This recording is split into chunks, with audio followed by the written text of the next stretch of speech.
आगे बढ़ता जाएगा। मुश्किलें जितनी आए हिम्मत नहीं हारेगा तू। याद रख तू कौन है, पर्वत को चीर फाड़ेगा तू। पंख नहीं दिखते तेरे पर भर ले तू ऐसी उड़ान। उड़ जा नन्हे पंछी कर दे सब परिंदों को तू हैरान।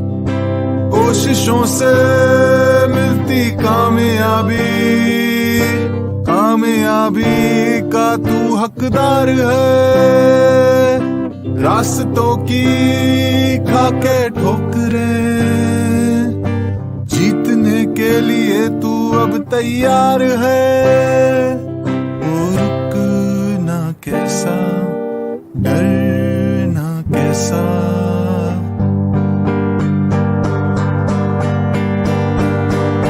बात नहीं कोई अब डरने की, कर ले जिद आगे बढ़ने की। बात नहीं कोई अब डरने की, कर ले जिद आगे बढ़ने की।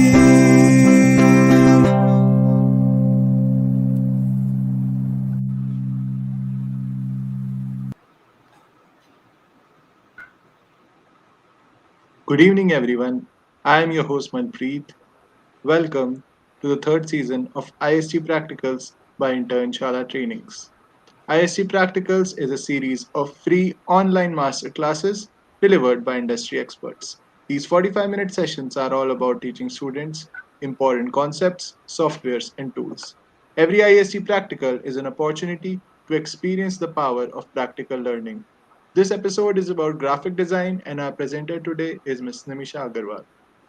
Nimisha has worked on print media for advertisements, brochures, poster design, kiosk design, e-media for various emails and social media for multiple brands. And she's currently heading the visual design team for social media at Internshala. She's a National Institute of Fashion Technology graduate and is here today to help you master the foundation of graphic design with Adobe Photoshop.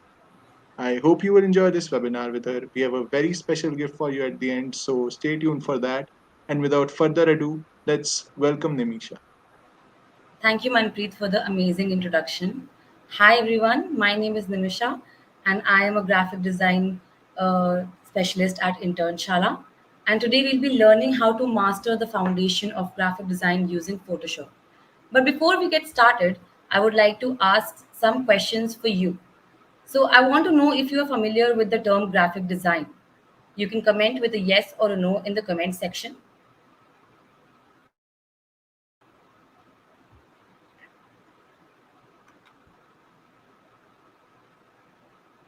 Yeah, I'm waiting for the replies.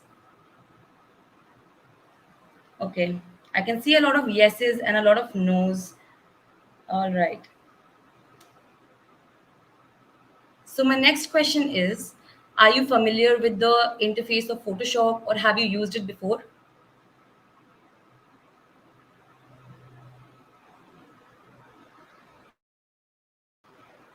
I'm seeing more no's.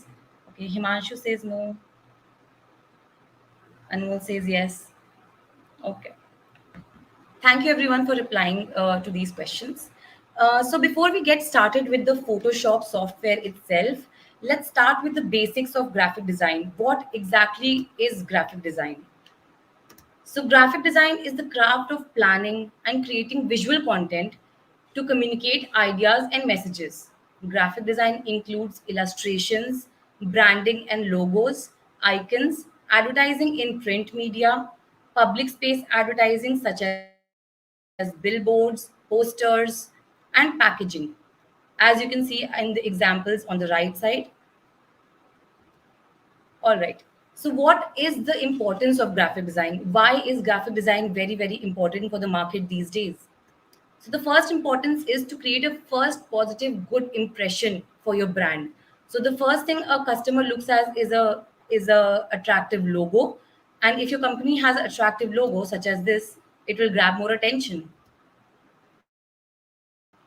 The next is to create a professional image. To maintain a visual consistency for your brand is very important. For the example of Coca Cola, you can see that all of these are different creatives, but within themselves, they have some common, color usage and the branding of the bottle shape or the, elements of the bottle. The next is brand recognition, which is very, very important to create a visual identity for your brand. For example, you've gone to a general store and you see a detergent packet which is orange in color in the distance, you will know that it is a Tide packet. So that is how brands create their recognition in the market. Communication is communicating the ideas and giving the right information to the people so that there is no scope for confusion for them. For example, if you see somewhere a word written apple, but you don't know what it looks like, and then you attach a visual along with it, so next time when you go to the grocery store and you see number of fruits, you will know that this one is called an apple. So that is how you create a effective communication in the market for your brand. Building trust and goodwill. So trust and goodwill is very, very important for your brand, because the more people will trust your brand, the more it will be good for the brand for the long run. So if they start deflecting from your brand and they do not trust your brand, and there are so many competitors in the market that they will start moving on to the other brands rather than yours. Higher conversions. Higher conversions means the more you make your brand visible in the market and the more people see it, the more potential customers will be formed and more chances for sales. So that is how you convert your visuals to sales. So these are the importances of graphic design, and I hope you understood these small pointers. And you can tell me in the comment section if you have understood it. Yeah, I can see a little yes from Sanchari.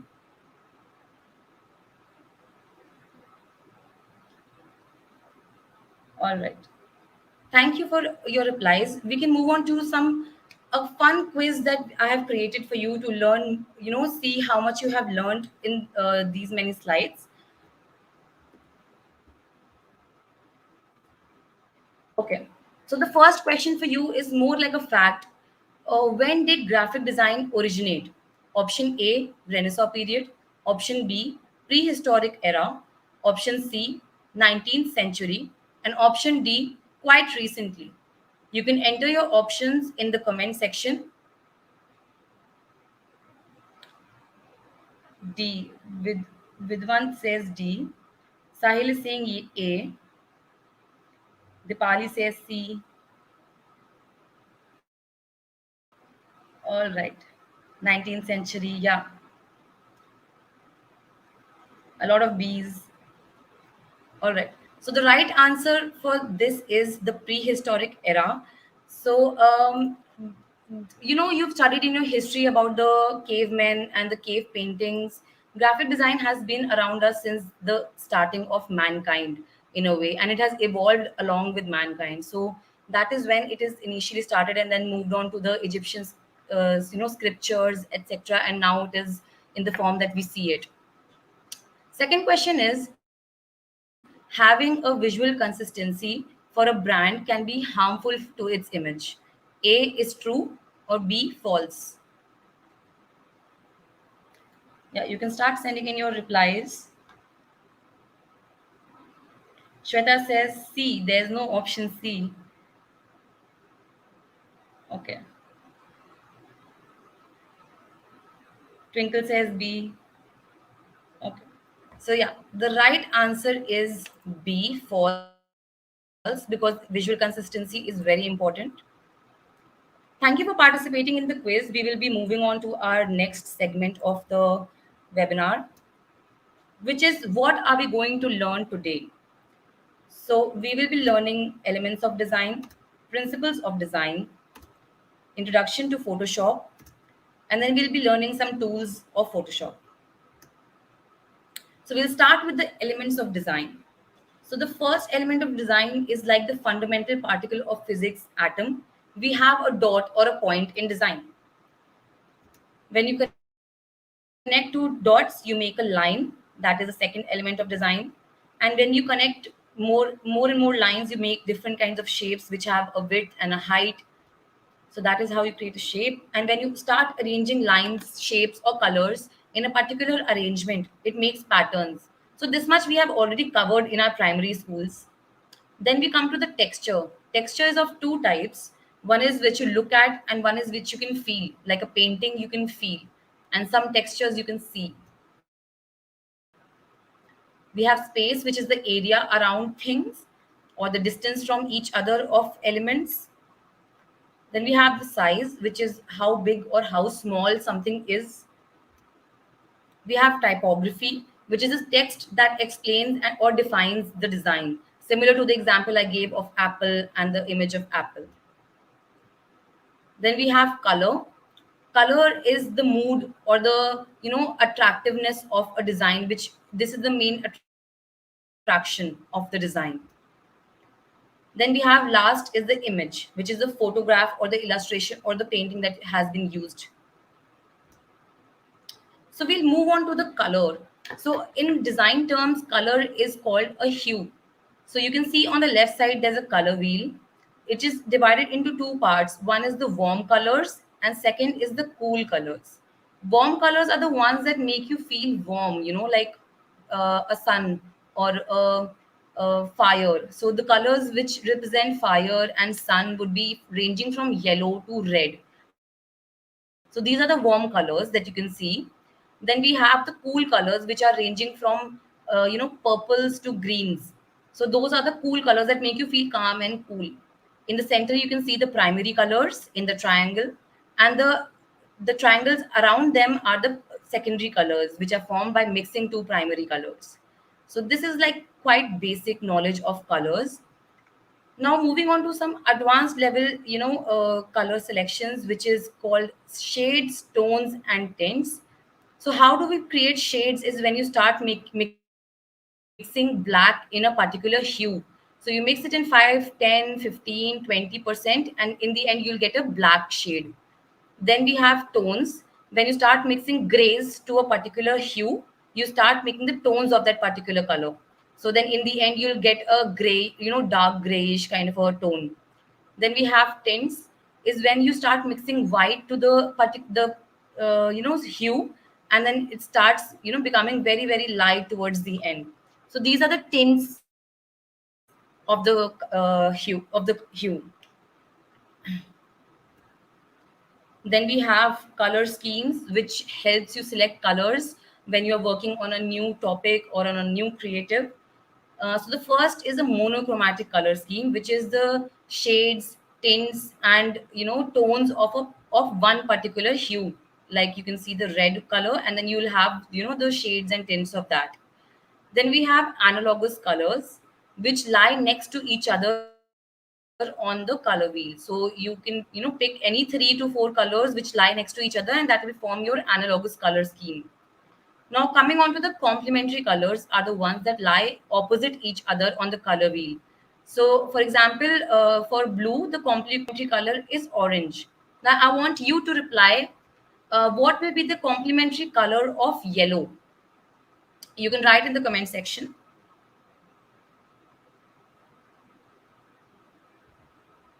What would be the complementary color of yellow?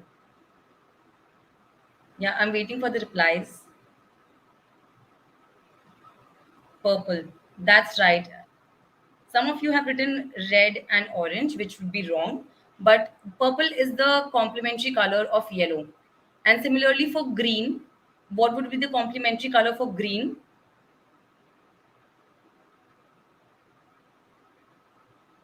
That's right, blue. Sorry, I read the wrong answer. You can tell me the complementary color for green now. Yeah, red. Thank you for answering the questions. We'll move on to another fun quiz regarding the elements of design, and we'll see how much you have gained from this. So your first question is, which of these is not a primary color? Option A, red. Option B, green. Option C, blue. or option D, yellow. Which of them is not a primary color? Vivek says orange, which is not in the options.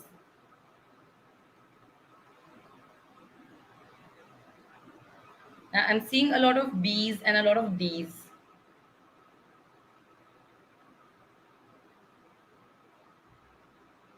Okay, Sanjit says green.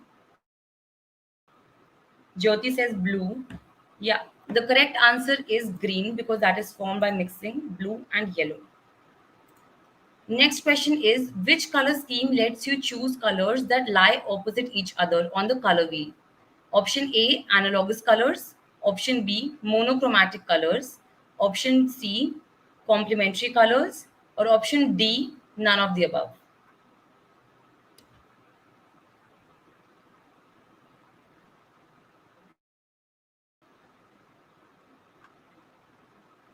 That's right. C is the right answer, and I think most of you have answered correctly. All right. We'll move on to the very interesting part of our basics of graphic design, which is principles of design. So the first principle of design is balance. Like you can see in the red and the black poster, when I cut this image from center, you'll see left and right will be equal, so that is symmetric. And the right poster is called asymmetric because you can't cut it evenly, but it is still balancing each other out. We have contrast as it is visible in the in both of these posters. You can see a lot of contrast between the colors. Then we have emphasis, is when you emphasize on a particular element either by increasing the size or by changing the color, so as it is visible in the poster next to it. It's very simple. We have rhythm, which is like the flow, or the placement of lines is such that you feel there's a flow within the lines or the elements, as it is very clear by the examples given on the right. You can understand. We have hierarchy, which is what you want to read first, or which element you want to see first will be bigger, and then there will be smaller, and then it will be even smaller. So you can see in the example, you will read this first is obviously the first thing that you might have read, and then you will read this next line. So that is smaller. That is how we have created hierarchy in this particular example. Next is white space. How we balance out the white space in a particular creative is very important to make it breathable and to make it easier to understand. Let's take another fun quiz about the principles of design. So the first question is, dash is usually created when an artist repeats or alternates a specific element, creating a feeling of movement. Option A is lyric, option B is flow, option C is rhythm, and option D is music.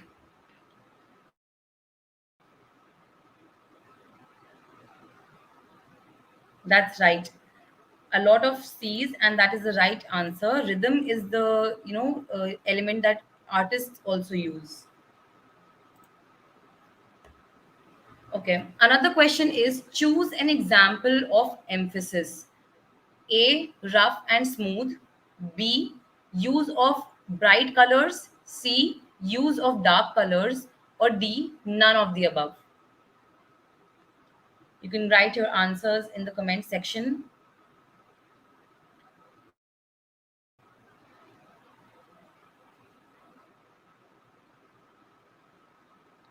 Okay. Vedant says B, and Ashish says C. As I mentioned before, I think so. Use of bright colors is how you can create emphasis in a particular design. All right. Thank you for participating in the quiz. We'll move on to our next area of interest, which is our Adobe Photoshop. Yes, we have finally come to the software version, but now we want to know like what Photoshop is all about first. So Photoshop is Adobe's photo editing, image creation, and graphic design software. The software provides many image editing features for raster, which is pixel-based images, which when you zoom into, they will have pixels, in them, as well as vector-based graphics, which is not recommended because you cannot edit vectors in Photoshop. But vectors are the elements which when you zoom into like 100 times, 200 times, they will not pixelate. It uses a layer based editing system that enables image creation and altering with multiple overlays that support transparency. So you will be learning this when we move on to the software part, the layers and the multiple overlays. You'll be learning that. It works with both RGB mode, which is the red, green, and blue, used for digital and screen media. So RGB mode is used for screen media, as well as CMYK mode, which is cyan, magenta, yellow, and black for print media. So people usually ask like what is the difference between Illustrator and Photoshop. So I'll tell you like the very minute differences between Illustrator and Photoshop. The first one is that Illustrator is the one which is the one software which is used to edit the vector graphics, such as logos and characters and much more. And similarly, Photoshop is more supported for raster graphics, such as images which you can edit and work on. Illustrator can support raster graphics, but you cannot use it to edit images. Similarly, Photoshop can support vector graphics as well, but it cannot be used to edit the vectors. All right. Did you understand whatever we have learned so far? And was it simple to understand? You can write in the comment section yes or no. And then we'll get started with Photoshop software.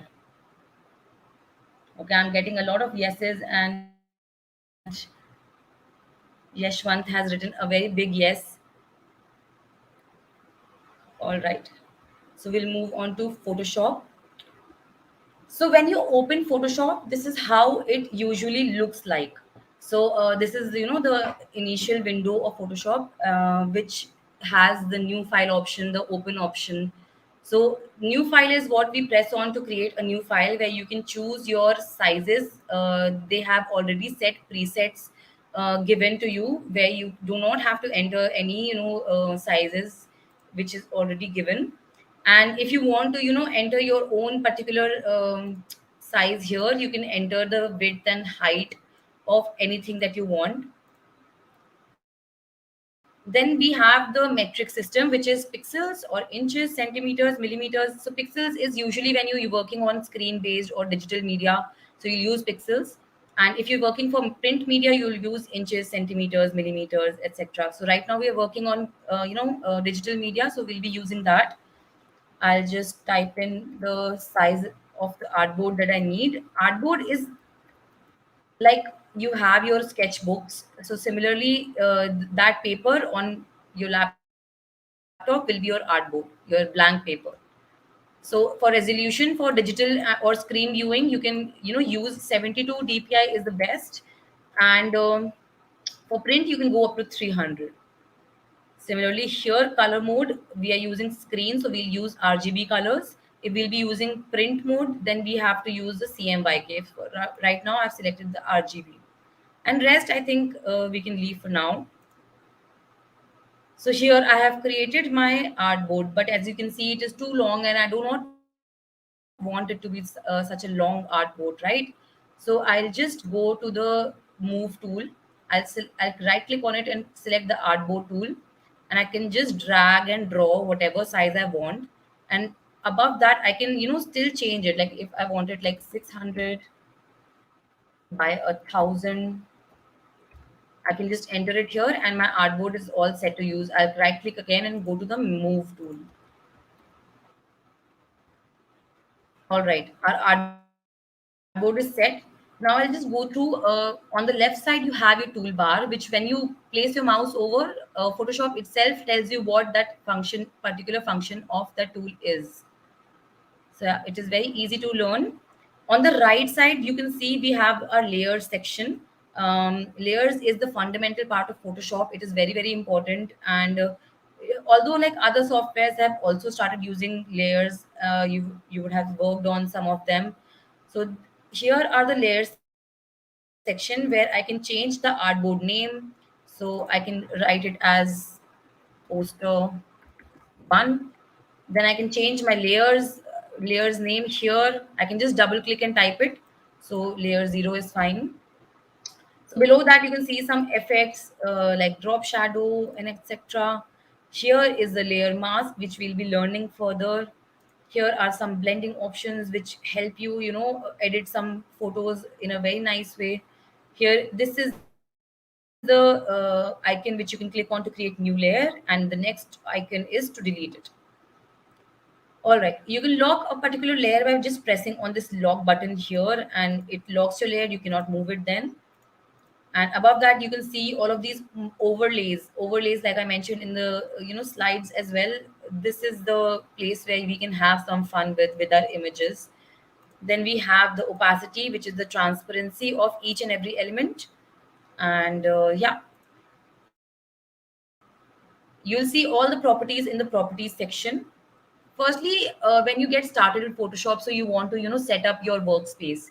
So like similar to your study table, you can set up your Photoshop workspace as well. So here are some options on the top. You can just select any one, whichever you prefer. I prefer to keep it at essentials because I like the way it looks and it is easier for me to use, so I use this. All right, so we'll get started with our first image. So I'll just select the image from my desktop and I'll just drag it and drop it on top anywhere. It will open up in a new window. That's great. So Photoshop, default locks your first layer because that is, very, very important. We will create a duplicate layer to work on. I'll write it as layer one, or I can write it as image. So I've created a duplicate layer. The reason I've created a duplicate layer is whenever I want to, go back to my zero edits, so I can just switch this back on. So this is how I, switch on and off my layer. I can see it now, I cannot see it now. So this particular small thing is called the eye, the visibility, similar to the passwords like you have.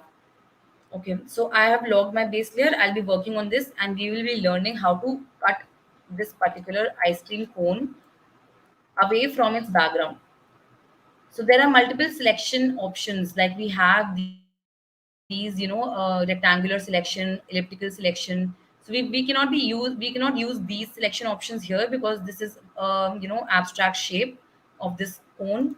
So we'll be using a fun tool called magnetic lasso tool, which you don't you this which is very simple to use. So for selecting anything, you just have to press once here, and then you can just start, tracing on the area where you have to select that particular object. So I am just tracing lightly. I'm not clicking on my cursor or anything. I'm just moving my mouse along the lines of the border of the cone. It will automatically grab onto the exteriors. And don't worry if it is missing out on some areas of it. So it will we can select it later on as well.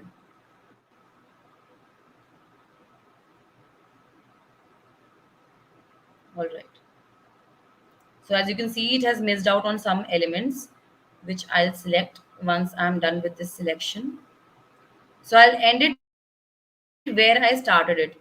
I'll just click on this node and it has selected. You can see a dotted line has appeared around it. Now, if I want to increase the number of selections within this element, I'll just click on this button on top where you're seeing two squares are mixing with each other, which means multiple selections. So now I want to select this area which is missed out clearly. So I'll just click here, select this area and close the selection. And you can see that it has selected it. Similarly, at the bottom, I can zoom in with Control plus.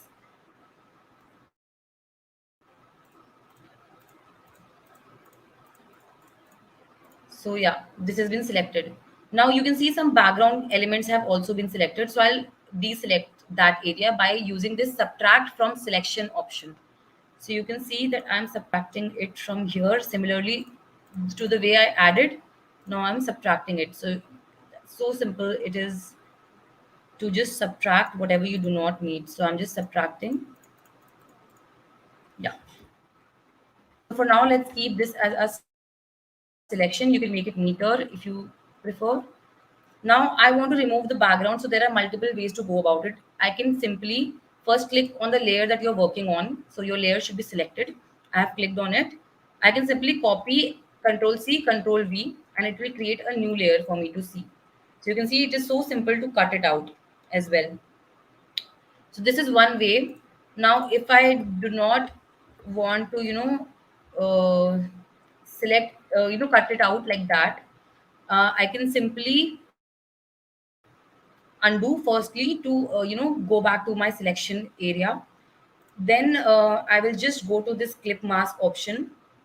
You can see at the bottom where my cursor is, add layer mask. So I've added a layer mask to it, and my background has been removed, but it is still there for me to edit later on. So this is how we crop a particular image or an element from image, and it is very very simple. And then we will just export it as a PNG, which is a transparent image. JPEG will add a white background to your image, like you can see in this. It has added a white background. Now I'm using PNG. It is just loading, and I'll just press on export and save it wherever I need to save it. So I'm saving it in a folder, and it will save without the background, like you would have seen some PNG images. Yeah. All right. So was this clear to all of you? Were you trying it out alongside learning? You can write in the comment section. Meanwhile, we'll be moving on to our next edit, which is our color editing. So as you can see, this image is very very dull, and we will be editing the colors of this image. So my background layer has been default locked, which is very very good. I'll just make a copy of this layer by duplicate layer. I'll make it image, and I've selected the layer that I have to work on. I can ignore the background layer totally for now. So firstly, I want to get my greens and the tree bark, which is brown. I want to get those colors. So I'll use like saturation and color selection. So you can see a small icon on the bottom of the layer section. So I'll just go to the hue and saturation part, and I'll just increase its saturation, and you can see instantly like how the colors are coming back from that dull image.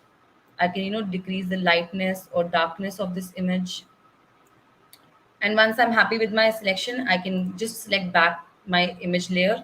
And you can see in the layers, you have different layers being created for each step, so that if you don't need this, you can just switch it off. You're back to layer one. So this is how simple it is. Now I need another selection. Let's add a photo filter, or maybe let's balance out the colors a little bit. So I just want the green part in the leaves. So I'll just press on this circular selection. I'll just select a area, and by selecting this circular selection, but I want it to be a smoother on the edges where the dotted line is appearing. So I'll just right click and I'll add a feather effect. Feather effect is what gives the smoothest of effect. So depending on the resolution of your image, if it is a high resolution image, then you can use a 200 or 100 feather. Otherwise it can go lower. So I've added a feather image, and now I'll just make another, I'll just, maybe I can add another layer to it, and or I can shift it a little up, and we'll just use a color balance filter, where you can see now it is only and only editing the area which I have selected. So So I'll just give it a little bit of a green effect here. Yeah, this looks good. Now I want to add a vignette effect. Now you can see the area that I have edited also in this layer is, highlighted in this thumbnail right next to the effect icon. I do not want this layer, so I can, either switch it off or I can just simply delete it from the delete button. Yeah. So it's been deleted. I do not need it. Now I want to give it a vignette effect, which is like darker on all the edges from all the sides. So I select my entire image. Either I can drag and drop the selection rectangular selection tool like this, or I can just press on Control A and it selects the entire artboard. Now I want, the circular center part to be eliminated from this selection. So I'll just go to the elliptical selection and minus or subtract from selection. I will subtract the center area, which I don't want to touch with my effect. Now the area that I'll be working in is the frame area, which is the outer area. I'll make a new layer because if I'll edit in this particular layer, it will become permanent, which I don't want. Now from the colors, color picker, I'll just pick a darker color. It can be a brown or a black. I'm choosing black. And by Alt Delete, I'll just fill in the color. Alt Delete is the shortcut for filling in the color. Now I'll just deselect it because this is so now I haven't added feather to this selection. So you can see the difference when we add feather and we do not add feather. So right now the feather is not added. I'll undo. My selection is still there by Control Z. Now I'll add the feather, and when in the new layer I'll press Alt Delete again, and you can see the difference of the edges. Now I'll deselect the selection, and I'll make it lighter because obviously we do not want it to be such a dark, filter on top. I'll make it 40% opacity, and then we'll play with these blend modes. So this is how, we'll merge two layers together. So there's multiply. You can see as we go down on the list that it's changing the kind of effect it has. I like this overlay effect as well for this image. We'll keep it in mind until we find a better one. All right, let's use the overlay effect, or let's use the multiply effect. That works too. I'll press on enter. My selection, my edits have been done, and yeah, we'll just export it. Like I showed you earlier, we'll export it as a JPG this time.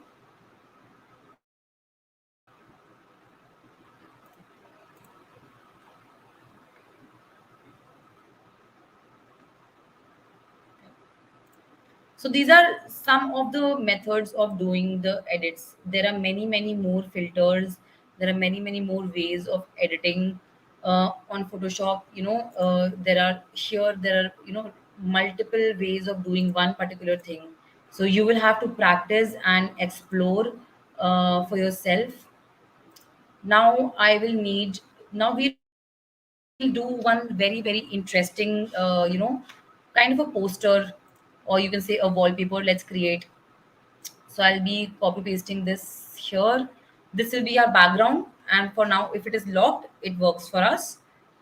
And we will be placing this, beautiful parachute on this area, and we'll remove the background.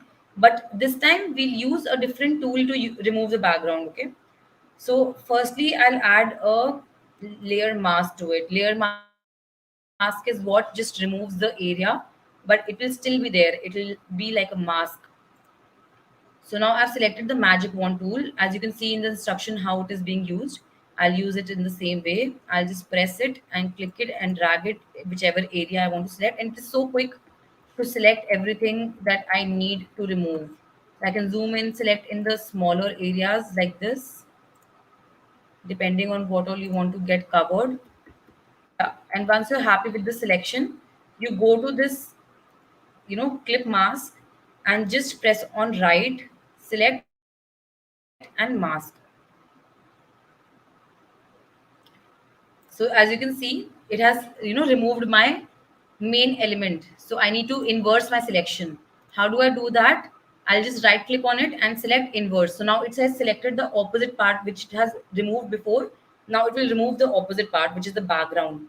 So now I'll just press on select and mask.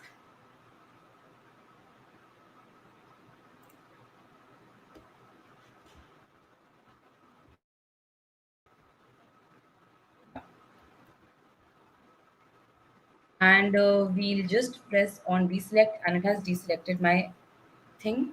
You can see what difference has come up in the design itself by removing the background, placing it on this background. Now we'll be making some edits to this hot air balloon itself. We'll give it a kind of a dreamy kind of a look here.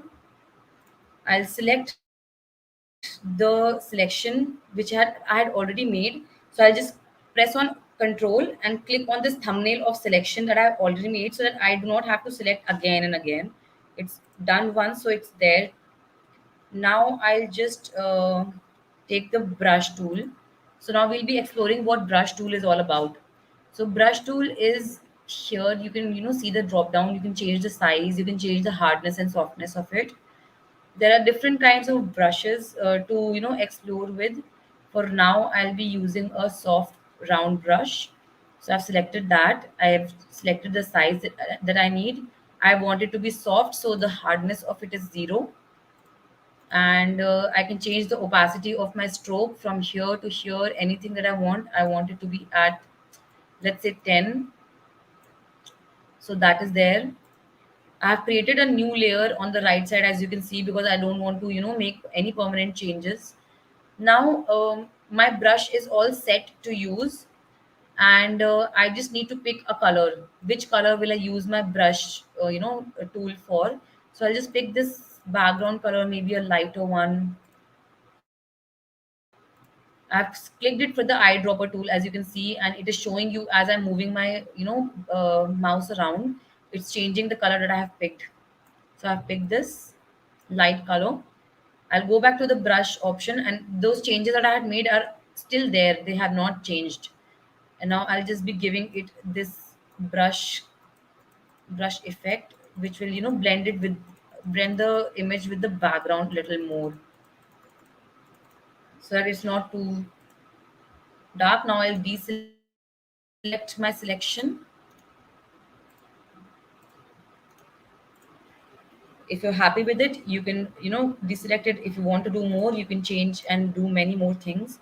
Now I'll be blending this using different kinds of blend options. So I'll select the screen option, which I prefer best, but I can change the opacity of it because it's right now too bright from the left side. So I've done that. Now let's add a filter to this, like a warm filter. So I'll just click on this layer, which is my hot air balloon layer, and I'll open the blend options again from the bottom. I'll go to this photo filter. I'll select a filter from the drop down of the filter option. So I'll select the first one, or I can select the second one, and I can choose the color if there's any particular color you want to use. So that will do that. I can increase the density of it. You can see how it's changing. So now I'm liking this orangish look to my layer. And as you can see, this is changing, the filter is changing all around, even on the background that we have logged. It's changing that as well, the color of it. So I just want it to be clipped to the hot air balloon layer. So I'll just click on this photo filter layer, and I create clipping mask. So now it is only clipped to the area of my hot air balloon, and the background is not getting disturbed with the colors of it. Now you can see the difference. uh, you know so this was our background, and now these are the elements that I have placed on top. And yeah, I think I'm happy with the final product. And you should explore more in how you can cut, what all you can do with this. There are shapes, there are many more things that you can explore. Yeah, I'll be unlocking this layer. If I need to make some changes to the background layer, I can, make a copy of it and then work on that as well. I'll just save it for now. Also, I'll save the file. Now, since I have made so many edits, I want to keep the file for later editing purposes. So I'll save it as well. I can save it as hot air balloon, and it has saved. And then I'll export it. So saving your work is very, very important. Otherwise, you might have a risk of losing all your edits. You should keep saving your work even while you're working on it. Yeah, my work is saved and it's ready to be used wherever I want it, wherever I want to upload it. I hope it was a interesting, way of learning all of these tools and all of the things that I've taught you about Photoshop, and I'm sure you will explore more into it. So now I have a few questions for you to answer based on what we have learned today. Yeah,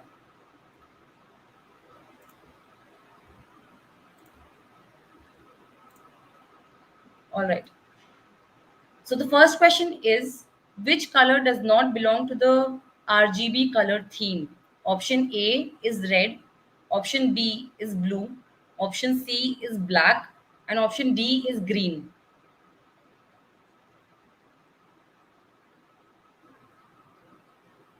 Yeah, I'm waiting for the replies. Everyone is right. I think everybody was paying attention. Nutan, Ami, everybody said C is the right answer, which is black. It does not belong to the RGB color scheme. Then we have the next question. What does the K in CMYK stand for? Option A is potassium. Option B is black. Option C is white. And option D is none of these. You can start answering.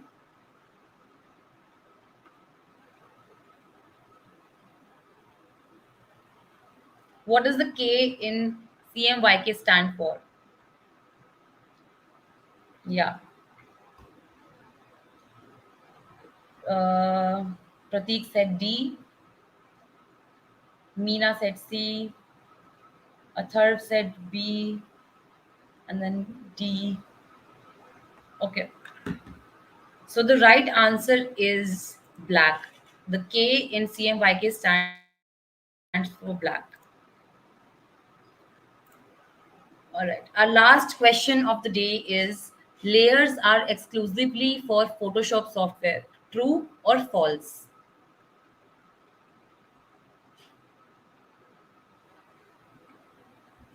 I'm waiting for the answers for this one. You can write true or false, or you can write A and B.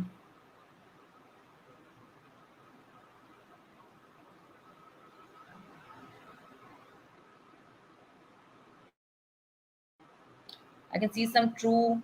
Saida says true. Priyam says false. All right.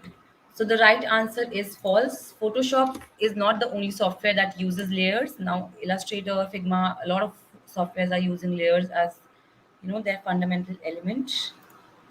And we are done with the quiz for the day. We'll move on to the future aspects of the graphic design industry. As you can see that the industry of graphic design is constantly rising, and there is only and only growth in this. So how do you apply for an internship or a job that you need? So firstly, you need to create a creative resume, which has to be attention grabbing, and you have to mention all the details of about yourself in that resume in short. Then we have portfolio. You can create online portfolios on Behance, on Dribble, or you can have your own website. So I'll just show you my Behance, and how you can use it to showcase your artworks. So here is how you create folders, and within that particular folder you have the work associated with it. So there are multiple folder options you can use from here. Then we have the job sectors where you can apply, which is e-media. Then we have social media. We have advertising for magazines, for design studios.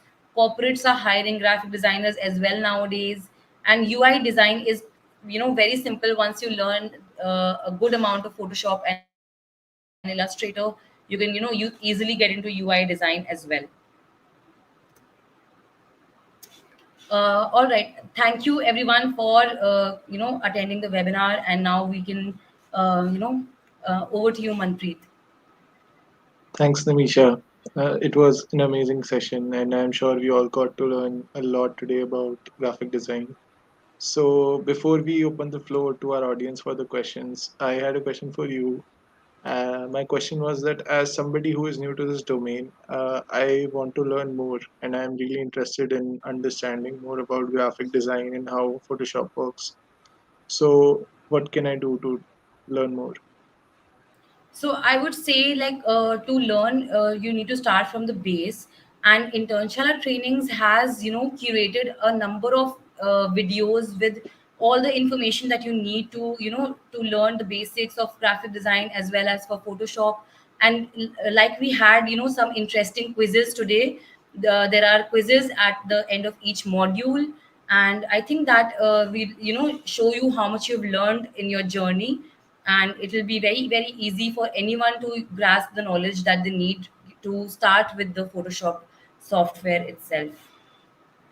That's right. For all the keen learners here today, Internshala Trainings is offering a special discount. Visit the link in the description and use code PRACTICALS10 to avail an additional 10% discount on our graphic design training. After successful completion of our trainings, over 46,000 students have successfully gotten placed. So, what are you waiting for? Click on the link in the description and register now. And for those of you who have any questions, you can now type them in the chat. And Nisha, if you could please answer them. Yeah, I'll be seeing whatever questions, and I'll try to answer them.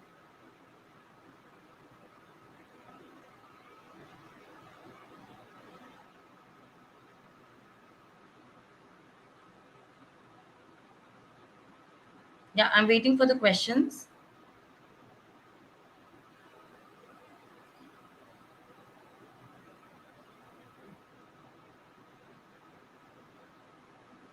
So a lot of you are asking questions regarding certificate. Once you complete the training from the Internshala Trainings platform, there is a certificate that you receive at the end of it, that shows that you have completed the training, and embarks your, learning experience. You can use it for further use.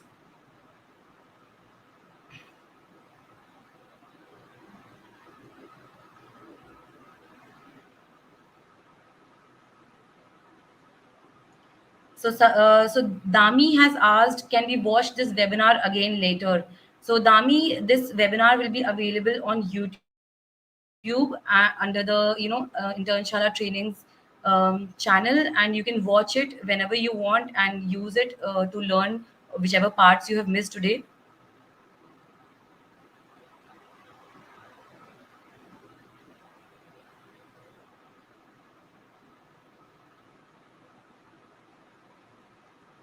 All right, we'll do the.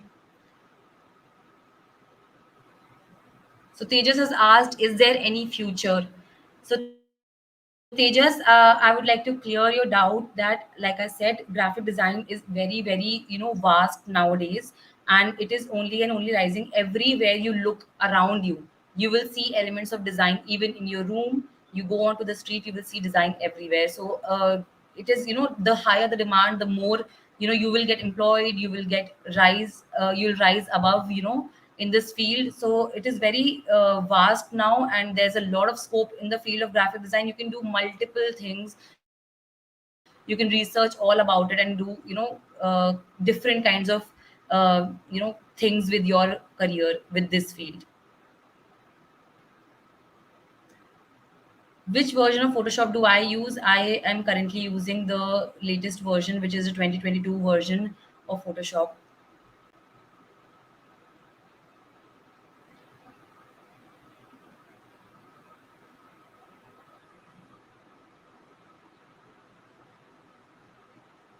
So Isha has asked a question regarding how to create a portfolio for beginners.